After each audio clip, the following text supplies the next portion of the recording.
Hey folks, today I'm going to be showing you how I turn this really simple poplar bowl with some scrap wood on my lathe on another episode of Second Son Woodworks. Hope you'll stick around.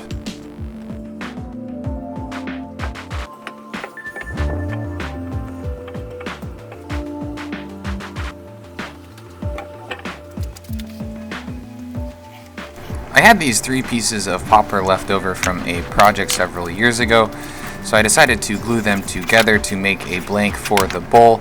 But before doing that, I used the chuck for my lathe to mark out a circle on each of the pieces, and then I used my benchtop Ryobi bandsaw to cut each of the circles out. You don't necessarily need to cut down each of these pieces before gluing them together into a big blank and then cutting them down on the lathe, but cutting them down this way is a lot easier than shaving off those corners on the lathe with a lathe turning tool.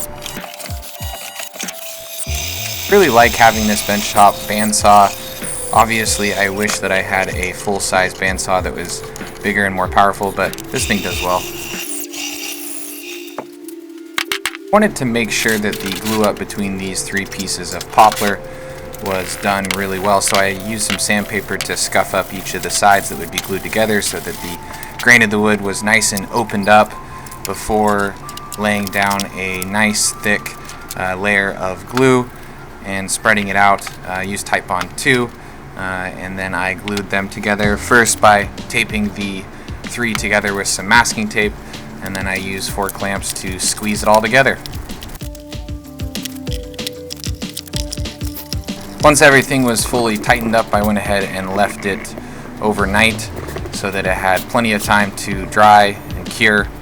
And then the next morning, I came back out and took off all the clamps, and I moved on to attaching this old Craftsman faceplate to one side of the blank using some lag bolts that I picked up at the hardware store. It's super important to make sure that this faceplate is attached to the piece really securely because it's going to be spinning super fast, and so I made sure to pre-drill the holes before using my drill to drill those lag bolts, 2 per each side, so a total of 8 across the whole piece.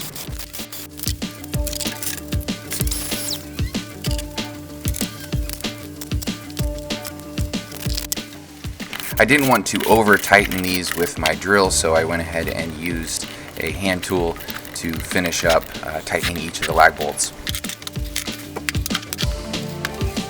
Once the faceplate was securely fastened to the turning blank, I went ahead and attached it or screwed it onto the headstock of my lathe, and then moved the tailstock over and positioned the tool rest so I could get started turning. Because this was a pretty good size blank to be turning on my lathe, I kept experiencing the breaker tripping, and so I had to reset the power strip several times in this project. But all in all, I was able to shave down the exterior part of this blank, and cutting the pieces of poplar into circles was definitely helpful when it came to centering the piece on the lathe and getting off all of that excess wood before shaping the actual bowl.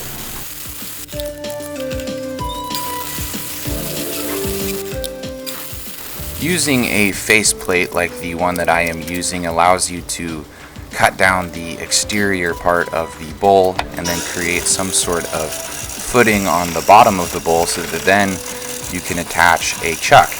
And I will be using a Nova chuck to attach to the bottom of the bowl after I create a footing. It's the Nova G3. I'll put a link in the description below. It took me a bit of research to find this specific chuck that could attach to my lathe. And then you are able to bore out the center of the bowl using the chuck to hold the blank onto the lathe.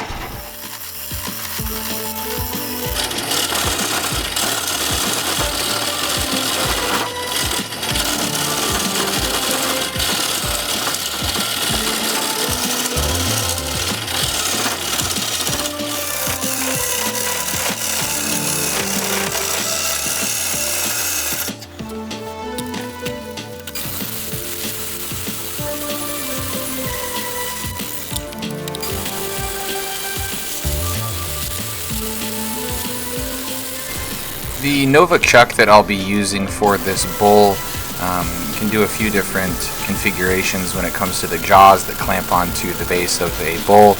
You can either get the jaws to expand onto something, like clamping it just directly on the outside of the bowl or the footing of the bowl, or the Nova chuck can be configured so that the jaws expand outward into a inverted foot on a bowl. So that's what I decided to do on this bowl, and then you'll notice here in a sec that I'll actually mount the chuck into that foot of the bowl before turning it around so that then I could bore out the center of the bowl.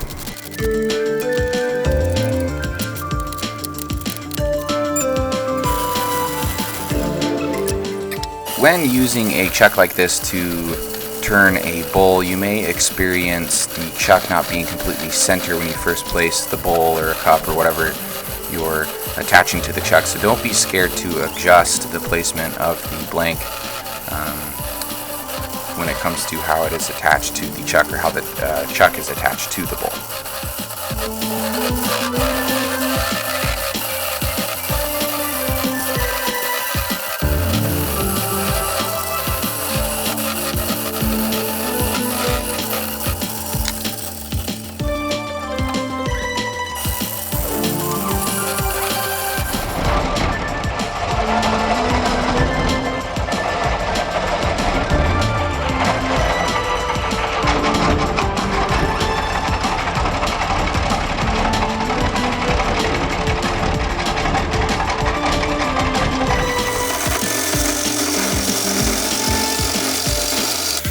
I'm hoping that some really experienced turners will be watching this video so that you can put some comments in the comment section below with various tips that you may have for how to turn a better bowl. Tell me what you got. I would appreciate it.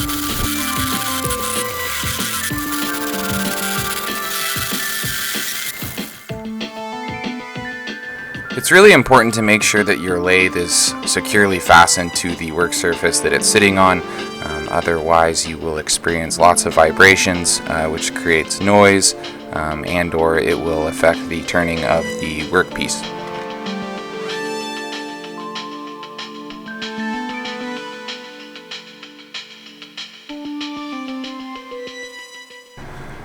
Boring or cutting with a lathe tool the center of a bowl like this takes quite a bit of time, and it is really messy. So it's a good idea to get yourself a face mask and sharp tools. These tools that I am using are Carbide tip tools, and so you can rotate the little tips once they get dull, but they actually last a really long time, and they're a whole lot better than the ones that I had before. The old Craftsman just mini turning tools. These ones, the Savannah full-size Carbide tip ones, are a lot better.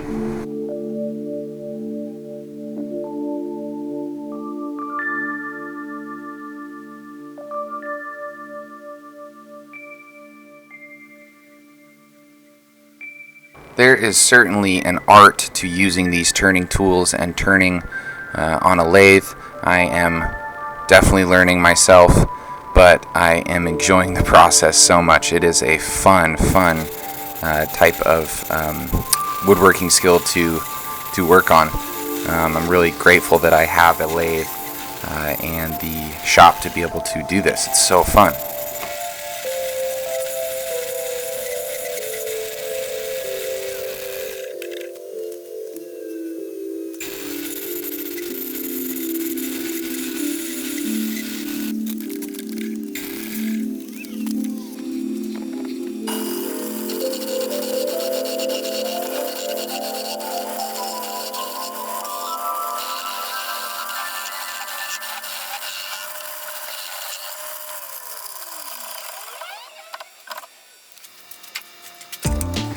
Now, I left the walls on this bowl pretty thick because, well, I was scared. I was scared that I was going to overturn the bowl and it was going to create a hole. I've had this happen a few times with cups where I've over cut out or overturned the inside of a cup, and then it ends up having a hole in the sidewall, which isn't good. So I ended up kind of leaving the sidewalls of this bowl pretty thick, but since poplar is a light wood, it didn't seem to affect the weight too much. And then after that, I used some sandpaper and a microfiber towel to clean up as much of the dust as possible and smooth out the edges.